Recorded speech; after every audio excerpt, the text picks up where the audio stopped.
Hello! Good morning, mga palangginging. Kumusta mos? Ayan, bagong gising lang ako. Ayan, umuulan na naman sa labas ngayon at malamig. Wala pa tayong kaayos-ayos, kababangon lang. Tapos, nakapagkape na ako. Meron pa akong isang tasa pa na natitira sa ating Mocha Master. Ayan, nakalimutan ko, mga palangginging, sa kabisi-bisihan ng aking pagsusuporta sa mga palangga sa ating YouTube, nakalimutan ko, meron pala akong dalawang kure na kabute sa cold storage namin sa labas. Ayan o, punong-puno. Ayan, may isa pang ganito na malaki doon sa cold storage. Nakalimutan ko, dapat pala i-dry ko ito. Ngayon ko lang naalaala, ano bang araw ngayon? Wednesday na, no? Wednesday dapat aalis ako ngayon. May pupuntahan sana ako.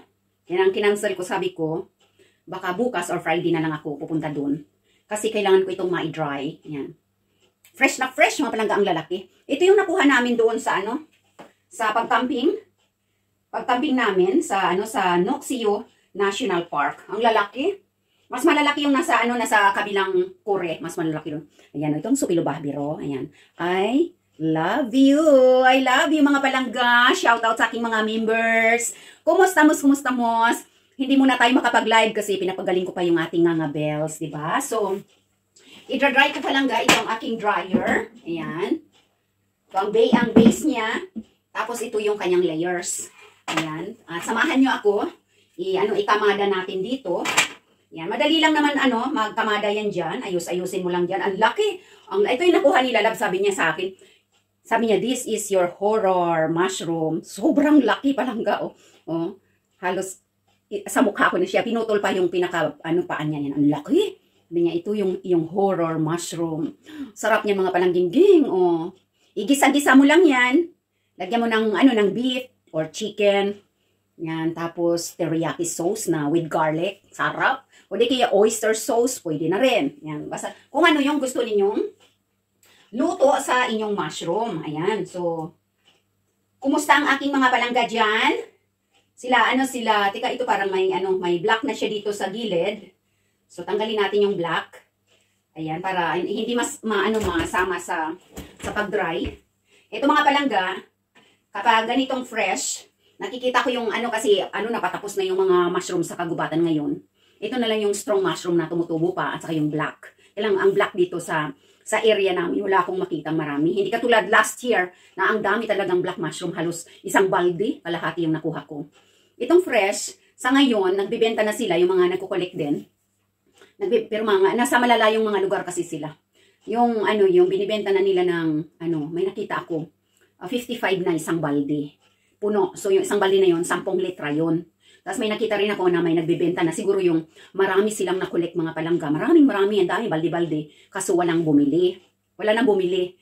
So, bali, super tarios, ibig sabihin, super sale na nila binenta. 2 euro na lang ang isang litra. So, ang litra palangga, ang litra ito yan. 1 liter yan. Yan. So, yung isang balde na puno, 10 na litra. Pero ako kasi ang liter ko, puno talaga yan, sinisiksi ko, tapos inaapawan ko pa yan siya. At dinadagdagan ko pa para ma-satisfy yung aking clients. So, ang akin, binibenta ko siya ng 4 euro lang. 4 euro lang. Ang isang, halimbawa, lagyan natin siya. Isang litra. 4 euro siya palangga, tapos, pag bumili sila ng halimbawa, 3 litra, ibibigay ko na lang ng 10 euro. Kasi sa akin naman ito na mushroom eh. Ako naman ang nag-collect nito. Kasi yung iba, kaya mahal yung pagbenta nila. Kasi binibili nila sa collector. Tapos, tinutubuan nila. Halimbawa, bibilihin nila sa collector. Isang balde, bilihin lang nila 15, isang balde. Kasi ibibenta man nila. Tapos, ibibenta nila yon 25, 35, 50, ganun kung may bibili. Ay ako naman ang nag-collect nito.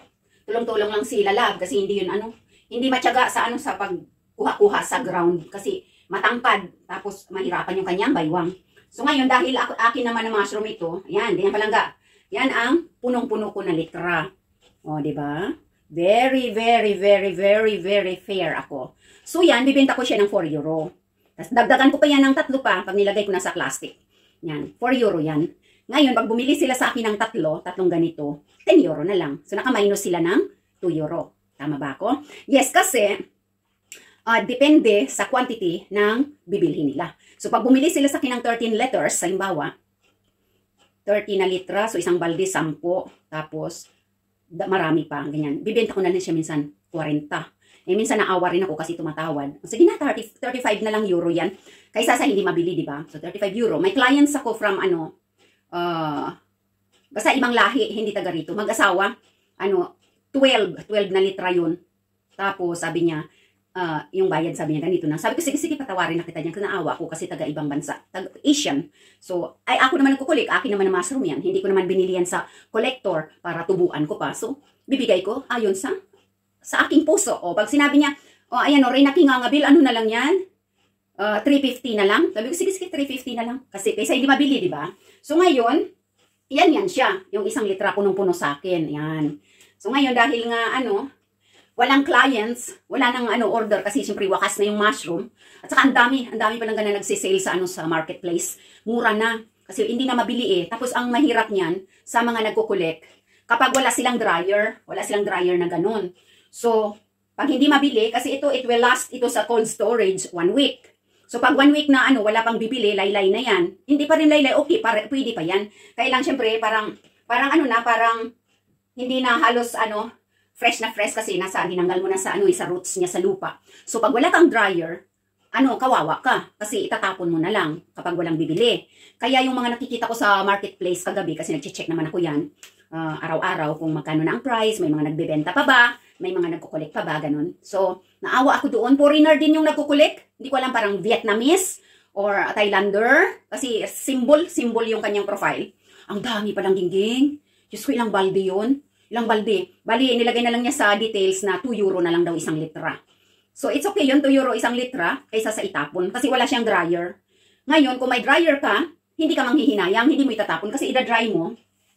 Tapos pag dry na siya palangga, mas mahal na. Kahahango ko lang nung ito yan, kahahango ko lang nung 1 balde na na-dry ko. Yan, may pangalan. Ang dry mushroom sa ganito mo siya ilalagay. Yan, kasi para continue yung crispy niya at saka yung pagka-fresh ng pagka-dry. Tapos, ilalagay mo siya sa madilim na lugar. Kabinet, sa loob ng kabinet. O di kaya sa mga jar. Ayan may dito. Marami ako nasa jar. Tapos, kasi para mag-continue yung crispy. Yung pagka-crispy niya. So, ayan siya kanina. Hinango ko kasi nga maglalagay ako ng panibago. So, tika na tape ko na ito kasi ready na akong ilagay ito dun sa kasamahan niya. Ayan. So, ito ang mga dry. Kasi palang gingging, pag fresh ang mushroom, mabigat. Mabigat yan siya. Pero pag dry na, napakagaan na. Ito, halos ito 1 balde at kalahati. Ito lang. 1 balde at kalahati. Siguro ganyan. 1 kore na ganyan. Dry. Ang produkto niya, pag dry na, ito na lang. Ayan siya, langga, Ayan. Kita nyo? Ayan. Dry na yan siya. Crispy na crispy yan. So, pwedeng pang sahog-sahog sa sa mga luto-luto. Ayan. Tapos, pwedeng pang spices mo sa iyong toppings mo. Dry na yan, crispy. Malasa na siya. Para siyang pa lang yun. Yung pag-atin. Yung dry na dry na dilis. Dry na dilis, pero hindi siya amoy isda. Amoy mushroom siya. Ayan. Eh, may kagabi, may nag-chat sa akin. Buy and sell siya. Mga palangga, buy and sell. May marami ako mga dry. May hirpotate ako. May kunikitati. May sukulubahbiro. At saka mayroon pong lamas. Yung lampan kapa. Special mushroom yun. May buy and sell siya. Nagtatanong siya. 3 kilo na hirpotate. 3 kilo na kunin. Mahal din yan palangga pag Kaya sabi ng gano'n price. Sabi ko pag umpisa ka lang sa 50 grams. Tapos 100 grams. Tapos 200 grams. O ganito yung price. Nandoon nakalista. Pag bumili ka sa akin ng 500 grams pataas, hanggang 1 kilo, sabi ko, bibigyan kita ng malaking discount. Tapos sabi niya, parang ibibenta rin yata niya. Sabi ko, sige, kasi ang 50 grams, lahat na, pari-pariho na, kasi mahal ang hirpotate, mahal yan Tapos yung kandarili, mahal din. Yung lampan kapa, mahal. Yung punikitate at saka ito, okay lang, normal price. So sabi ko, pari-parihuin ko na lang para hindi na mahirap sa pagtutal-tutal mga palangga. So sabi ko, yung 50 grams, dapat yan 13 euro. Yung 50 grams. 13 euro, pero para sa'yo, 12 na lang.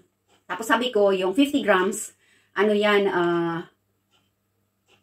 12 euro. So, sabi ko 12 euro. Tapos, yung 100 grams, sabi ko 24. Kasi, dapat 27.50. Kasi, pinapantayan ko dito yung supermarket na mas mababa ako sa kanya. Kasi, mahal ito mga palangga. Pag bumili ka ito sa airport, tapos sa souvenir shops, at sa mga company na talagang branded na nakagarapon siya ng magandang garapon, na may logo. Business talaga nila. 1,500 na isang kilo nila. Yung mga ganyan, dry ba. Tapos, 15 grams lang, ang liit-liit. Ang liit na pira-piraso lang, 15 grams, bibenta nila 25 euro, ganyan. So, sabi ko, bibentahan kita, sabi ko, ng malaking discount. So, sabi ko, ilan ba ang kailangan mo? Kasi hindi ko rin alam kung may ilang kilo rin ako. Kasi baka hindi umabot. Ibibiyahe yata. Ibibiyahe niya, tapos pupunuin daw niya yung maleta niya ng mushroom. Ibibiyahe niya kung saan. So, sabi ko, sige, pag bumili ka sa akin ng 500 grams, hanggang ilang kilo, kung mayroon man ako dyan na kilo-kilo, bibigyan kita ng malaking discount. So sabi niya, kailan daw, hindi ko man na-reply yan kailan daw siya pwedeng pumunta dito para bumili. So, ang gagawin ko, pagkatapos ko itong maisalang mga palangga, titingnan ko yung aking storage kasi nandun sa sauna, dark place, nakakarton lahat, tapos nakaganito. Kung may ilang kilo ako, baka mamaya sabi niya, 3 kilo yung hair ko tate, 3 kilo yung puniki, 3 kilo ito, so pilo. Tapos wala pala ako. Diba? Wala pala akong ganun na 6 kilos. Kasi magaan to mga palangga. Ito katulad niya, no?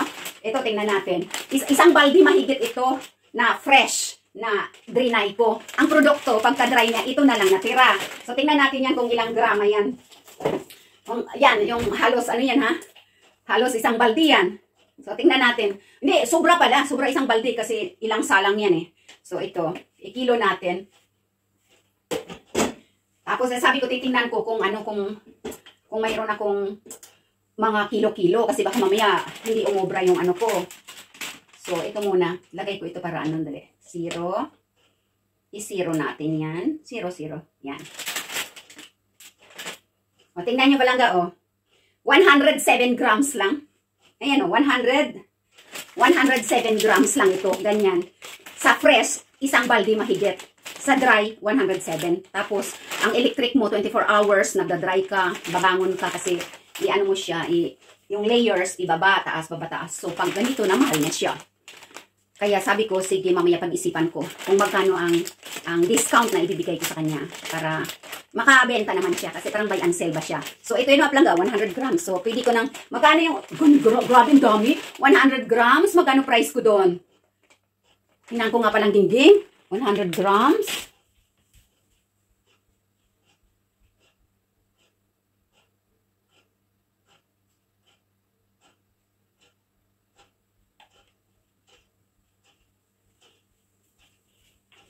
Tama nga mga palangga. Tama talaga. Yung 50 grams, 13, bibigay ko sa kanya ng 12. Tapos 100 grams, 27.50, dapat ibibigay ko na lang ng 25. O may 250 siya na minus. Tapos 200 grams, 500 grams to 1 kilo, di-discount ko siya. Kasi hindi ko pa siya nalalagyan ng price. Dahil, syempre, pag bumili ng konti, mas mahal. Pag bumili ng big quantity, bigyan mo ng discount, mas mura. So, ganyan dito. Well, continue na tayo mga palangga ng ating pag-dry. Itong litra, nakita na ninyo yan. So, balik natin doon. At magkukontinue ako ng aking pag-arrange dito. Ayan. So, yan yung aking hobby-hobby dito para marami tayong pera, income, extra, free tax. Mangunguha ka lang sa forest. Tapos, ibenta mo. Ang dami na ako nabenta bago natapos ang season. Bago natapos itong season na to. Ako siguro ako, baka 1,000 mahigit. Hindi ko pa na total nandoon sa box yung pinagbentahan ko. 1,000 mahigit siguro. Tapos, mayroon pa akong mga dry. Ang dami kong dry. Pag nabenta ko lahat yan, dami pera. Marami akong baon pa uwi sa Pilipinas na pangwardi-wardi na kwarta. At yan ay katas ng aking mushrooms. Walang gumagasto sa kwarta. Sabi nga ni Lalab Solomon, sabi niya, what you can do in that money? Sabi ko, wala. Nandyan lang yan sa box. Nasa box lang palangga. Pag may bumili, yan, idiretso ko doon sa box yung pera. Yung aking euro. Sabi ko, babaunin ko yan sa holiday ko para pangwardi-wardi yan. Kasi pangwardi-wardi din dito sa sa forest Yung aking pag-collect, pang habi-habi lang ba mga palangga, ayan. Para ma-exercise. So ito na yung first layer natin. Yan. Ma-exercise tayo sa forest. Mag-mushroom tayo. Marami pa tayong lakad-lakad sa kagubatan. At the same time, Maka-video-video pa rin ang Reyna Kingangabel. So, kita nyo palang gingging yan, puno. O, punong-puno yan, di ba? Pag ano yan, dry na, wala na yan, magiging empty na halos ang tray natin. Ayan o. So, puno. Ayan. So, lagay natin doon. Ayan. 5 ano kasi yan? 5 ganito. O, 5 patong yan. Siyempre, ano, ilalagay lang natin palangga kasi mushroom. According English yan. Sa, ano, correct na pag-handle ng mushroom, siyempre, nag-course tayo dyan. May diploma tayo dyan. Kaya tayo ay collector. At kaya tayo ay pwedeng magbenta. Kasi hindi ka pwedeng magbenta at mag-collect kung hindi ka nag-aral ng pagmamashroom. Kasi baka makakuha ka ng lason mong halik na mga mushroom at ibibenta mo sa customer, malalason yung customer mo. So, hindi ka pwede na mag-collect at magbenta kung wala kang alam sa mushroom at kung hindi ka nag-course. Ayan. So, ayan. Ang ating pag-dry, mga palangga, ay ang dryer na ito ay hanggang 70 degrees. Okay? Hanggang 70 degrees. Pero hindi mo siya pwedeng ilagay sa 70. 40 lang palangga. Hanggang sa 40 degrees lang yung pag-dry ng mushroom. According sa pinag-aralan namin sa pagmamashroom. Kasi pag ilalagay mo siya ng higher, hindi masusunog yung mushroom mo. Tapos, maano siya, maluluto, ma-overcook ba? So, 40 lang siya talaga ang pag-dry ng mushroom. Para hindi siya masunog, kahit matulog ka na, iwanan mo lang yan. So, ano itong dryer from 30 to ano yan. So, yan, puno na uli yung pangalawa. Okay? Tapos, ano yan siya? Mamaya, ano na yan? Pag ma-dry na yan siya, konti na lang yan siyang matitira.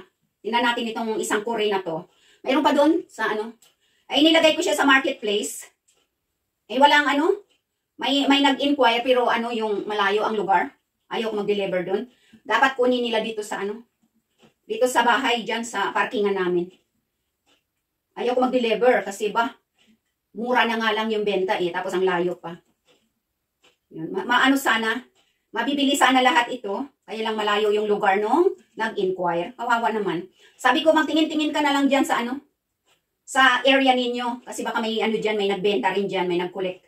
Or sabi ko, kung may gubat dyan sa inyo, kung may forest dyan, sabi ko, pumunta ka, maghanap ka ng ganito, ano, kailang maraming magkakatulad na kabuti. May mga katulad na ganito, pero poisonous yun. Hindi mo yung pwedeng, ano, kolektahin. So, ayan, nakatatlo na tayo dyan. Yan, ganyan lang yung, ano, yung pagmamashroom. Kaya lang, syempre, mga palangga, yung mga walang, ano, walang dryer, tapos hindi mabili yung produkto nila, yung na-collect nila, hindi mabili, tatapon nila yun. O di kaya ilagay nila sa freezer, kung may malaki silang freezer, para may pang-consume sila. Tapos, pwede rin nila yun i-advertise na ano na may ano yung frozen mushroom for sale. Pwede rin yan. Ako kasi wala nang space yung ano namin. Yung freezer, ayan, punong-puno ng mga ano yan, mga pagkain dyan para sa winter. Kasi siyempre, pag pinuno ko lalo yan, ayan. So, ito na yung pang-4 natin. Ayan. Ito na yung pang-5. So, kakasya talaga dito. Pang-5. Para ano, maluluto ito mga palangga, mag-dry ito ngayon ay, ano, 9:45. Ayan, 9:45 dito ng umaga. So, maano ito, matutuyo, 10:00 ng gabi. Kita ninyo yan mga palangga, 10:00 ng gabi, matutuyo ito. So, hahanguin ko siya, tapos isasalang ko ulit, 10:00 ng gabi, yung isa pang ganito, isang kore. Tapos, matutuyo din yun. Bukas, 10:00 din ng umaga. Or minsan, sinusobrahan ko pa ng pagka-dry para crispy na crispy siya. Matagal ang pag-dry mga palangga. Kaya ngayong araw, medyo mura-mura yung kuryente. Sabi kay Lala, bago siya umalis, paano kuryente ngayon? Mura-mura ba? Sabi niya, oo, sabi niya mura-mura. Sabi ko, isasalang ko yung mga mushroom. Kasi, para hindi masira. Sabi niya, sige, kasi dito palang aabang-abang ka. Pag mura-mura ang kuryente, saka ka kasi ang mahal, imagine, 9:45 ngayon, isasalang ko. Mamayang 9:45 or 11:00 yan ng gabi or 12:00. Depende. 12:00 ng gabi, mamaya pa, gabi. Bago pa ito matuyo. Yan. So, ayan na siya palangga. Yan. Takpan na natin. Yung takip nyo. Yan. Medyo angat-angat pa siya ngayon. Tapos i-on na natin ng 40 lang. Ayan. So, ano na yan? Ready na yan siya mag-dry dyan. Iwanan ko na yan siya dyan sa ako, ang daming nahulog.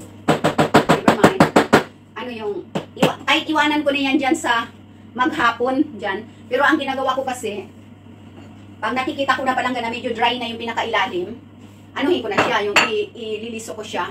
Yan, ito yung aking kiluhan. Sa hindi malaking amount. Yung naman, big amount, na kilo-kilo na may kiluhan doon, yung sinasaksak sa electric. Yun, so yun. Mas maganda yung malaki kasi pwede ka maglagay doon ng malaking balde. Ayan, so thank you so much mga palangging sa inyong pagsama dyan sa ating mushroom kuda ngayon dito. Ayan. Shout out sa aking mga members. Ito yung mga mga maliliit na mga sanga-sanga at mga dahon-dahon na nagmula sa gubat sa may mga putol-putol na mga roots ng mushroom. Lalagay natin yan doon sa lalagay natin doon sa likuran para darating ang panahon tutubo ang aking mga mushroom dyan. May mga tumubo na ngayong yellow tumubo na. Ayan, so thank you so much mga lapangalang dingding dyan, walang kaayos-ayos ang inyong Reyna Kinganga Bell. Kagigising lang, ayan. May lipstick ba ko? Wala. May konti pala, no? Ayan. And sa aking mga members, syempre, shout out sa inyong lahat-lahat. Ayan, hindi ko na kayo isa-isahin pa. Alam naman na ninyo yan kung sino kayo. Tika palangga, yung kape ko pala, nag-off na. Ayan. Nag-automatic kasi yan siya. Kainit pa ba? Sa kakakuda ko Sa kakakuda ko mga palangga, nag-off na pala yung kape ko. Nakape na ba kayo dyan? At yung binabanlawan ko kaagad yung yung mukha ito kasi para hindi umitim. Ayan. Nagkape na kayo dyan mga palangging-geng. Kape-kape na tayo. Ganyan na ang gising ko dito. Ayan Lagyan natin ng asukal. Ayan. Itong na to, sandok na to palangga or whatever it is. Regalo ito ng katrabaho ko sa sa anong birthday ko. Yan. Binili daw niya ito sa Thailand. Sabi niya, my darling, don't put it in the washing machine. Yun yung washing machine namin dyan. Huwag mo ilagay kasi matatanggal daw yung pintura. Sabi ko, sige, hugasan ko sa kamay. So, ayan. Kape tayo mga palangga. Ayan. At muli na naman, shout out mga members ko dyan. Kaya ko ba kayong i-mention natin? Mention na natin, of course, si number 1, yung pinaka-high level na member natin. Si I Get Stronger XD. Thank you so much. And of course, my Lilia Gaming, high level.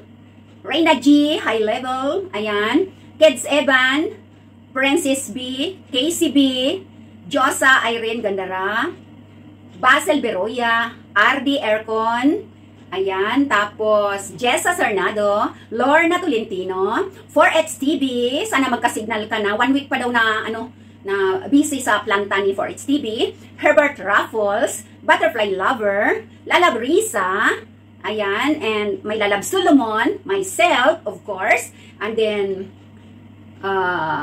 Sisi Gemma, ayan, and Nes Noy. Yan ang ating mga members. At sana wala akong nakalimutan. May nakalimutan ba ako? Wala na, no? Yan lang naman ang members kasi makikita ko naman yan sa aking membership analytics kung sino yung mga members pa din hanggang ngayon. Palakpakan! At mabuhay kayong lahat. Shout out sa aking mga palangging na mula noon hanggang ngayon ay organic pa rin. At may bago tayong slogan, mga palangging ko. Huwag magpanik dahil tayo ay sagot. Organic. Ayan. And shout out kay Lopro, kay Alexis Nicole, kay Pingay Vlog. Yan ang aking mga bagong kawaiti-waiti ngayon. At saka syempre sa aking sisi na gwapa, si Sisi Elsa. Ayan. Sisi Elsa, ng aking mga bagong kawaiti-waiti sa ibang side naman ng aking mundo. Dito naman sa side na to, iba rin dito na kawaiti-waiti ko sa side ng aking mundo. At sa aking harapan, syempre ang aking mga organic tayo, TOMK, walang iwanan mula noon hanggang ngayon. Dito sa ating YouTube channel, walang seryusan, happy lang tayo dito, bawal ang sad, laging tatandaan, salamat, palangga ko kamutanan, hasta la vista, baby. Bye-bye everyone, see you again next time. Bye!